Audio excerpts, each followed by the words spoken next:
Agriculture റെവല്യൂഷൻ്റെ സമയത്തെ മനുഷ്യൻ അവൻ്റെ സ്വാർത്ഥലാഭങ്ങൾക്ക് വേണ്ടി അന്ധവിശ്വാസങ്ങളാൽ ഉണ്ടാക്കിയ ഒരു എൻറ്റിറ്റിയാണ് ദൈവം. അന്നത്തെ മനുഷ്യൻ്റെ മുഷിഞ്ഞ ചിന്താഗതിയിലുണ്ടായ ശരിയും തെറ്റുമാണ് ഇന്നും ദൈവത്തിൻ്റെ ശരിയും തെറ്റും. പഴയ മനുഷ്യനുണ്ടാക്കിയ ഒരു കോൺസെപ്റ്റാണ് ദൈവം. ദൈവമില്ല. പക്ഷേ ദൈവം ഇല്ല എന്ന് എനിക്ക് എങ്ങനെ ഇത്ര ഉറപ്പിച്ച് പറയാൻ പറ്റും? സയൻസിന് ഇന്നും അറിഞ്ഞൂടാത്ത കുറേ കാര്യങ്ങളല്ലേ. ബിഗ് ബാങ്ങിലേക്ക് ലീഡ് ചെയ്ത ഇവൻറ്റ്സ് എന്താണെന്ന് സയൻസിന് അറിഞ്ഞൂടാ. ആദ്യത്തെ ലൈഫ് എങ്ങനെ ഉണ്ടായിരുന്നു സയൻസിന് അറിഞ്ഞൂടാ. അപ്പോൾ ഇതിലൊക്കെ ക്ലിയർലി ദൈവത്തിനൊരു പങ്കുണ്ടായിരിക്കണമല്ലോ. സയൻസിന് പണ്ടും കുറേ കാര്യങ്ങൾ അറിഞ്ഞൂടായിരുന്നു.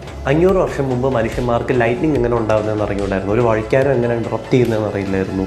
എന്തിന് അസുഖങ്ങൾ എന്തുകൊണ്ടാണ് സ്പ്രെഡ് ചെയ്യുന്നതെന്ന് അറിഞ്ഞൂടായിരുന്നു. അവർക്ക് ബാക്ടീരിയനോ വൈറസിനെയോ പറ്റി ഒരു ധാരണയില്ലായിരുന്നു. അന്നൊരു പാൻഡമിക് വന്നാൽ ആൾക്കാർ ദൈവത്തിനോട് പ്രാർത്ഥിക്കുമായിരുന്നു. പക്ഷേ ഇന്ന് അതല്ല അവസ്ഥ. ലൈറ്റ്നിങ് എന്തുകൊണ്ടാണ് ഉണ്ടാകുന്നതെന്നും വഴിക്കാരം എന്തുകൊണ്ട് ഇറക്റ്റ് ചെയ്യുന്നതെന്നും പാൻഡമിക്സ് എന്തുകൊണ്ട് സ്പ്രെഡ് ചെയ്യുന്നതെന്നും മനുഷ്യന് നല്ല വൃത്തിയായിട്ട് അറിയാം. ഇത്തവണ കൊറോണ വന്നപ്പോഴും നമ്മൾ വാക്സിൻസ് ഉപയോഗിച്ചു, ഐസൊലേഷൻ പ്രാക്ടീസ് ചെയ്തു, ഓക്സിമീറ്റേഴ്സ് ഉപയോഗിച്ചു. ഇതെല്ലാമാണ് കൊറോണ കാരണമുള്ള ഡെത്ത്സ് കൺട്രോൾ ചെയ്യാൻ ഹെൽപ്പ് ചെയ്തത്. വാക്സിൻസ് ആണ് നമ്മളെ കൊറോണയിൽ നിന്ന് രക്ഷിച്ചത്, ദൈവമല്ല. അപ്പം ഞാൻ പറയുന്നത് എന്തെന്ന് വെച്ചാൽ സയൻസിന് പണ്ടും കുറേ ചോദ്യങ്ങളിൽ ഉത്തരം അറിയില്ലായിരുന്നു. അത് സയൻസ് ഇന്ന് കണ്ടുപിടിച്ചു.